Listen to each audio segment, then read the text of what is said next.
Hi friends, welcome to my style cooking channel. இன்னைக்கு நம்ம செய்யப்போற recipe நம்மளுடைய உடம்புக்கு நிறைய ஹெல்த் பெனிஃபிட்ஸ் அள்ளி கொடுக்கிற முருங்கைக்கீரை சூப் எப்படி செய்யறதுன்னு பார்க்கலாம். இந்த முருங்கைக்கீரை சூப்போட டேஸ்ட் பாத்தீங்கன்னா எக்ஸாக்ட்டா மட்டன் சூப் சாப்பிடுற அதே டேஸ்ட்ல இருக்கும்.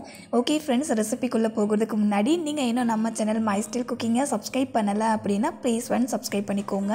அண்ட் இந்த சூப் ரெசிபி உங்களுக்கு பிடிச்சிருந்தா அப்படினா மறக்காம இந்த வீடியோக்கு ஒரு லைக் பண்றீங்க. வாங்க இப்ப ரெசிபிக்குள்ள போலாம். சூப் செய்யிறதுக்கு ஃபர்ஸ்ட் ஒரு மிக்ஸி கப்ல 1 டேபிள்ஸ்பூன் மிளகு சேர்த்துக்கோங்க, 1/2 டேபிள்ஸ்பூன் ஜீரகம், 2 துண்டு இஞ்சி சேர்த்துக்கோங்க, 7 பல்லளவுக்கு பூண்டு, 5 ல இருந்து 6 சின்ன வெங்காயம் சேர்த்துக்கோங்க. இது கூடவே ஒரே ஒரு மீடியம் சைஸ் தக்காளியை கட் பண்ணி சேர்த்துக்கோங்க.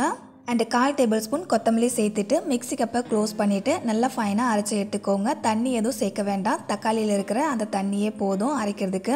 பாருங்கள், இந்த மாதிரி நல்லா ஃபைனாக அரைச்சி எடுத்துக்கோங்க. அடுத்து ஸ்டவ் ஆன் பண்ணிவிட்டு ஒரு வானல் வச்சுக்கோங்க. அதில் 1 டேபிள்ஸ்பூன் பட்டர் சேர்த்துட்டு பட்டரை மெல்ட் ஆக விட்டுருங்க. பட்டர் மெல்ட் ஆனதுக்கப்புறமா இதில் நம்ம அரைச்சி வச்சுருக்க மசாலா பேஸ்ட்டை சேர்த்துட்டு அந்த மசாலா பேஸ்ட்டோடைய ராஸ்மெல் போகிற வரைக்கும் வதக்கிக்கலாம். பட்டருக்கு பதிலாக நெய் சேர்த்துக்கலாம், பட் எண்ணெய் வந்து சேர்த்துக்க வேண்டாம். பட்டர் அண்ட் நெய் சேர்த்து செய்யும்போது சூப் வந்து ரொம்பவே ஹெல்த்தியாக இருக்கும்.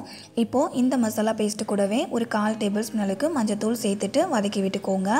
ஃப்ரெண்ட்ஸ், ஆல்ரெடி நம்ம சேனலில் ரொம்ப டேஸ்டியாக எல்லாருக்குமே பிடிக்கக்கூடிய ஒரு டேஸ்ட்டில் முருங்கைக்கீரை கடையில் எப்படி செய்யணுன்ற ரெசிபியை நான் அப்லோட் பண்ணியிருக்கேன். அந்த ரெசிபியோட லிங்க் டிஸ்கிரிப்ஷனில் தரேன், கண்டிப்பாக செக் பண்ணி பாருங்கள். இப்போ இந்த மசாலாவை ஒரு பக்கம் அப்படியே ராஸ்மல் போகிற வரைக்கும் வதங்க விட்டுட்டு இன்னொரு பக்கம் நம்ம முருங்கைக்கீரையை வதக்கி எடுத்துக்கலாம். அதுக்கு பேனை சூடு பண்ணிவிட்டு அதில் ஒரு 2 கைப்பிடி அளவுக்கு முருங்கைக்கீரை சேர்த்துக்கோங்க. ஸ்டவ்வை மீடியம் ஃப்ளேமில் வச்சுட்டு இந்த முருங்கைக்கீரையை வதக்கிக்கலாம். முருங்கைக்கீரை நல்லா வந்து சுருண்டு வதங்கி வரணும். அந்த அளவுக்கு வர வரைக்கும் நம்ம வதக்கி விட்டுக்கலாம். இது வந்து நல்லா கிறிஸ்பியாக ஆகிற வரைக்கும் வதங்கணும் அப்படின்ற அவசியம் இல்லை. பாருங்கள், முருங்கைக்கீரை நல்லா வதங்கிடுச்சு. இப்போ ஸ்டவ் ஆஃப் பண்ணிவிட்டு முருங்கைக்கீரையோட சூடு கம்ப்ளீட்டாக ஆறினதுக்கப்புறமா இது ஒரு மிக்ஸி கப்பில் மாற்றிட்டு ஒரு 1/4 கப்பு போல் தண்ணி சேர்த்து முருங்கைக்கீரையை நல்லா ஃபைனாக அரைச்சி எடுத்துக்கோங்க. இந்த மாதிரி அடுத்து நம்ம வதங்க விட்டு இருந்த மசாலாவை பார்க்கலாம். அதோடைய பச்சை வாசனை எல்லாமே கம்ப்ளீட்டாக போயிடுச்சு. மசாலாவோட அந்த ராஸ்மெல் போகணும். அப்போ தான் சூப்பில் வந்து அந்த மசாலாவோட ராஸ்மெல் இருக்காது. சூப்புமே வந்து நல்லா வாசனையாக சாப்பிட்றதுக்குமே டேஸ்ட்டாக இருக்கும்.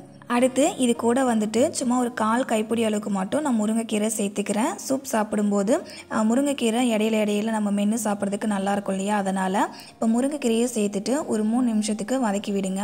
ஒரு 3 நிமிஷம் போல் முருங்கைக்கீரை சேர்த்து வதக்கி விட்டதுக்கு அப்புறமா இப்போ இதில் வந்துட்டு நம்ம அரைச்சி வச்சுருக்கோம் இல்லையா முருங்கைக்கீரை, அதையும் சேர்த்துக்கலாம். சேர்த்துட்டு ஒரு 2 - 3 நிமிஷத்துக்கு மட்டும் வதக்கி விட்டுக்கோங்க. இன்றைக்கி நான் செய்கிற இந்த மெத்தடில் முருங்கைக்கீரை சூப் செஞ்சிங்க அப்படின்னா பெரியவங்களாக இருக்கிறோம் அப்படின்னா நம்ம வந்து அந்த கீரையோடவே சேர்த்து சாப்பிட்லாம். சப்போஸ் சில பேருக்கு வந்துட்டு அந்த கீரை சாப்பிட்றதுக்கு பிடிக்காது, அப்போ என்ன பண்ணலான்னா அந்த சூப்பை மட்டும் தனியாக வடிகட்டி கொடுக்கலாம். முருங்கைக்கீரை பேஸ்ட்டை சேர்த்துட்டு ஒரு 2 - 3 நிமிஷம் வதக்கி விட்டதுக்கப்புறமா முருங்கைக்கீரையை அரைச்சல்ல அந்த மிக்ஸி கப்லேயே கொஞ்சமாக தண்ணி சேர்த்து ஒரு ரின்ஸ் பண்ணி அந்த தண்ணியை சேர்த்துக்கிறேன். கூடவே ஒரு 1/2 லிட்டர் அளவுக்கு தண்ணியும் சேர்த்துக்கலாம். தண்ணி ஆட் பண்ணிவிட்டு இதை ஒரு டைம் நல்லா வந்து கலந்து விட்டுக்கோங்க. சூப்போடைய கன்சிஸ்டன்சி பாருங்கள், இந்த மாதிரி தண்ணியாக இருக்கணும். அடுத்து இதில் வந்துட்டு உப்பு சேர்த்துக்கலாம். நான் வந்துட்டு ஒரு 1/4 டேபிள்ஸ்பூன் அளவுக்கு கல் உப்பு சேர்த்துருக்கேன். உப்பு உங்களுடைய டேஸ்ட்டுக்கு தகுந்தப்பல சேர்த்துக்கோங்க. உப்பு சேர்த்துட்டு நல்லா மிக்ஸ் பண்ணி விடுங்க. உப்பு சேர்த்து நல்லா மிக்ஸ் பண்ணி விட்டதுக்கப்புறமா உப்பு டேஸ்ட்டெல்லாம் கரெக்டாக இருக்கான்னு செக் பண்ணிக்கோங்க. சப்போஸ் உப்பு டேஸ்ட் கம்மியாக இருந்துச்சு அப்படின்னா உங்கள் டேஸ்ட்டுக்கு தகுந்தப்பல உப்பு ஆட் பண்ணிக்கலாம். இப்போது இந்த தண்ணி சூடாகி ஒரு கொதி வரட்டும், அது வரைக்கும் தண்ணியை சூடாக விட்டுருங்க.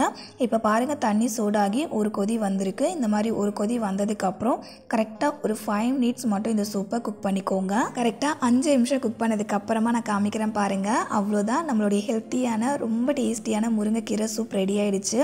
முருங்கைக்கீரையை ரொம்ப நேரம் குக் பண்ணிட்டோம் அப்படின்னா உங்களுக்கு சூப் வந்து கசப்பாக இருக்கிற போல இருக்கும். கரெக்டாக 5 நிமிஷம் குக் ஆனதுக்கு அப்புறமா ஸ்டவ் ஆஃப் பண்ணிவிட்டு இதில் கட் பண்ண கொத்தமல்லியால் கொஞ்சமாக சேர்த்துக்கோங்க. ஃபைனலாக இதில் ஒரு 1/2 டேபிள்ஸ்பூன் மிளகுத்தூளை மேலே தூவி விட்டுக்கலாம். அவ்வளோதான். இப்போ இந்த சூப்பை மிக்ஸ் பண்ணிவிட்டு சுட சுட சர்வ் பண்ணுங்க. ரொம்ப டேஸ்டியாக இருக்கும், செம்ம ஃப்ளேவர்ஃபுல்லாக ஸ்பைஸியாக இருக்கும். இந்த முருங்கைக்கீரை சூப்பு சுட சுட சாப்பிடும்போது அவ்வளோ சூப்பரான ஒரு ஃபீலாக இருக்கும். ஆல்ரெடி சொன்னது போல தான் இந்த சூப்பை அப்படியேவும் நம்ம வந்து சாப்பிடலாம். அப்படி இல்லைனா குழந்தைங்களுக்குலாம் வந்து கீரை பிடிக்காது அப்படின்னா இதை வடிகட்டி அந்த சூப் தண்ணியை மட்டுமே கொடுக்கலாம். ஓகேங்க, இன்றைக்கி உங்க கூட ஷேர் பண்ணிக்கிட்ட இந்த ஹெல்த்தியான அண்ட் ரொம்ப டேஸ்டியான முருங்கைக்கீரை சூப் ரெசிபி உங்களுக்கு பிடிச்சிருக்குன்னு நினைக்கிறேன். பிடிச்சிருந்ததுன்னா மறக்காமல் இந்த வீடியோக்கு ஒரு லைக் பண்ணுறீங்க. இந்த ரெசிபியை உங்களுடைய ரிலேட்டிவ்ஸ் தெரிஞ்சவங்க ஃப்ரெண்ட்ஸ் எல்லாருக்குமே ஷேர் பண்ணிக்கோங்க. இதே போல் ஒரு இன்ட்ரெஸ்டிங்கான அண்ட் ஹெல்த்தியான டேஸ்டியான ரெசிபியோட நாளைக்கு மதியம் 3 மணிக்கு மீட் பண்ணலாம் ஃப்ரெண்ட்ஸ். தேங்க்ஸ் ஃபார் வாட்சிங். பாய்.